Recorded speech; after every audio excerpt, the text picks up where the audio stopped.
Hey, what's going on, guys? It's Kaufman is Alive. Look at comic books new and old. Today I'm looking at a new comic book, Absolute Power number 4 by DC Comics. This is the final issue of this crossover miniseries. I've got a whole bunch of new comic books to review and look at. I really want to get back to looking at some old books. I'm going to do that in the next day or two for sure.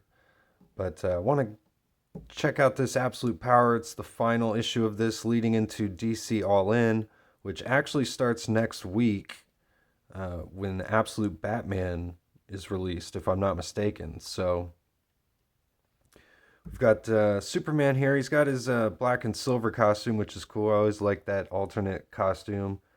Um, Flash, Wonder Woman, Justice League here, and actually this is an issue where we kind of get the band back together. We get the Justice League getting back together and overcoming Amanda Waller finally putting her behind bars once and for all at the end of this issue. We get a ad here for Absolute Superman, the new Superman written by Jason Aaron. Rafael Sandoval is the artist on this. I do say I like the Superman logo a lot. I like this look for him. It's an updated look. I'm interested to see how this story is going to go, especially with some of the events leading out of this book. So we'll get into it here. It's Dan Mora's on art. We got Mark Waid writing, and the issue starts off right away with Waller slapping Green Arrow here. And that doesn't turn out very good for her in the end. She's not too happy because he has sent all the troops back to the base. Because we've seen the superheroes, they've broken the Brainiac Queen, they've gotten Jonathan Kent back onto their side. And one thing I want to point out here, on all the other reviews I've done of this series, I've done issues 1, 2, and 3, and they didn't get the pages right. These were off center for the logos, the title pages here on all the other issues, and they finally got it right here on the last issue. So got to give them some credit there for that. So we're in the Supermax prison. The heroes are breaking out. All the heroes that have been imprisoned by Waller here. We've got Damian Wayne, Wonder Woman, Superman.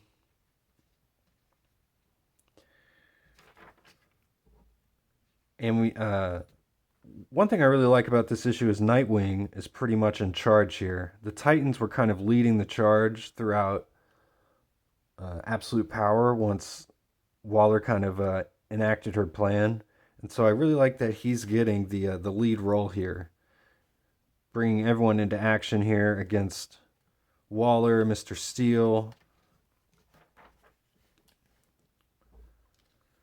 Meanwhile, Flash, he's trying to get to the multiversal gate that Waller's using as her backup plan so that she can go to any multiverse, pull out villains from any multiverse that she wants, and use them against the heroes here.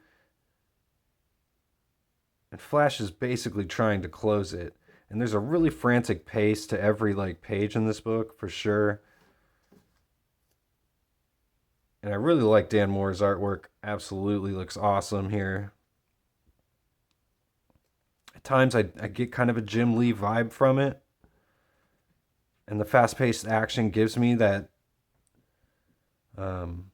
almost kind of an image or 90s style to it, which if you've seen any of my videos, you know that I'm a fan of that. So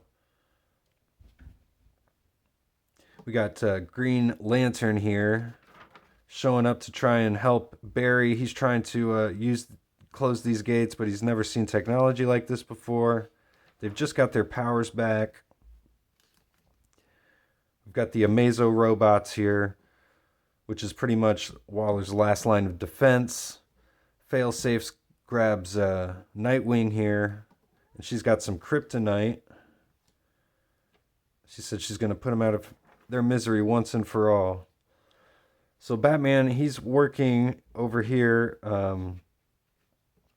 with Star, this character, who actually put basically like a back door in these robots so that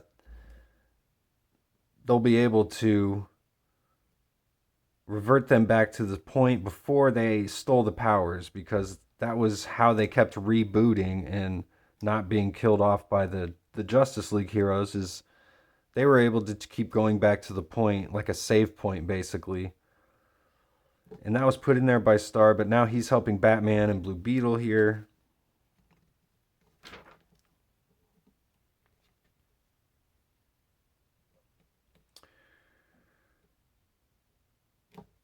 Green Lantern gets some help from some other Flashes. He's trying to hold off the resistance as long as he can so that Barry can close that gate. And then Waller, she turns her head right at this moment to see Green Arrow pick up this MacGuffin here to shoot into the back of these Amazo robots, which makes them one by one all shut off and be defeated. This was the thing that Star was working on.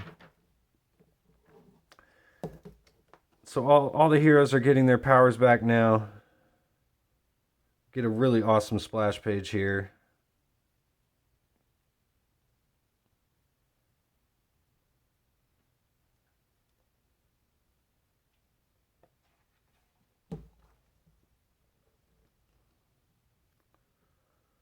Of course, Waller's not happy about it. Failsafe is even finally defeated. She's going to shoot Nightwing in the head, but then Dreamer comes back, and we thought that she was killed off back in the second issue. I think it was the second issue of this. And Ollie explains that he was playing a double agent all along.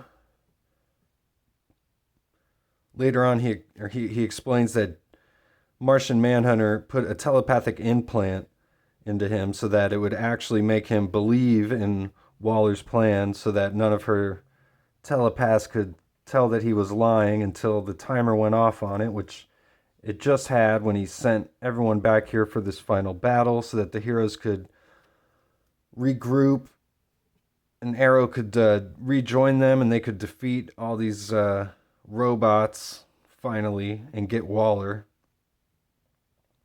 Get an appearance by Power Girl here in this one panel. Batman, he's not too happy about Martian Manhunter being in league with the Green Arrow here. But Manhunter's like, thinks it's pretty funny that Batman's lecturing them about keeping plans highly secret. So then Dreamer here, she's confronting Waller and explaining that John Kent actually was just dreaming about her the whole time, which brought her back into the dreamland while he was under control of Waller, which is how she came back from the dead, essentially. Which is kind of ridiculous, I guess, but I'll go with it. Finally, Flash shuts down the multiversal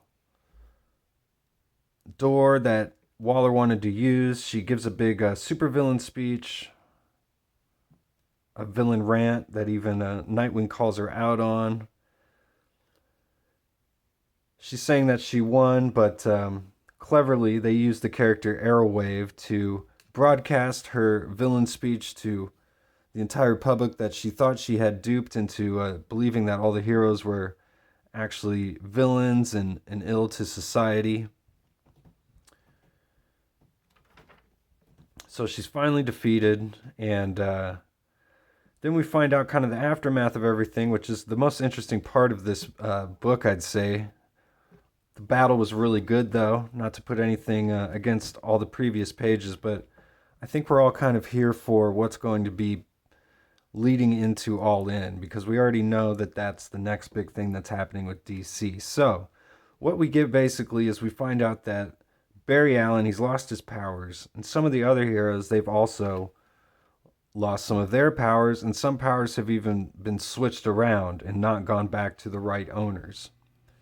And we learn that dreamers actually wipe the mind of Amanda Waller, so she can't remember any of the heroes' secret identities or their origins. She everything that she knew, she no longer knows. And then Dreamer even tries to trick her into thinking that she has a bomb in her brain, or maybe she does have a bomb in her brain. We're not really sure. So,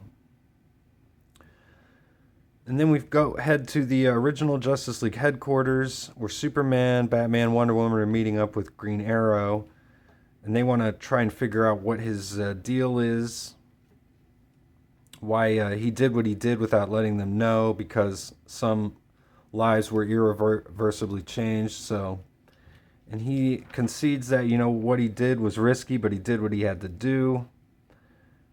And then he says that he thinks it'd probably be a good idea if they got the band back together, because he says, with all respect to the Titans and everything they accomplished, we were ridiculously irresponsible to break up the band. So Batman, however, says, I'd like to show you something, and we get the Watchtower. So looks like Batman kind of already had some plans in motion, and that's going to be leading into the new Justice League Unlimited series, and of course the DC All In special as well. So we know that the multiverses have been closed off, and now the heroes here from this Earth cannot reach the multiverses anymore. So I gotta assume that's where this All In's going to be happening, and why it's going to be happening. So we don't really get much of a tip-off into what All In is in this comic book at all. And it's really just leading into the Justice League Unlimited. So normally I would not be too happy about, one miniseries just kind of leading into another miniseries, which is kind of what Marvel did with Blood Hunt, leading into the One World Under Doom miniseries that's coming out. They kind of just built Blood Hunt as the prequel into that. So, however, I feel like we kind of knew going into Absolute Power that that's what this was going to be. So we knew that going in. So this was a cool issue, and I like the Justice League getting back together. There was a really nice epic fight scene between Waller and all the heroes, and we got a resolution to all of that. And we got some consequences and some questions about what's going to be happening going forward. So overall, I enjoyed this issue, and I recommend this miniseries on a whole. So if you didn't pick up the single issues, you might go back and pick it up in trades once that comes out. So thanks again for watching the video. If you like videos like this, please subscribe and like, and I will see you guys on the next one.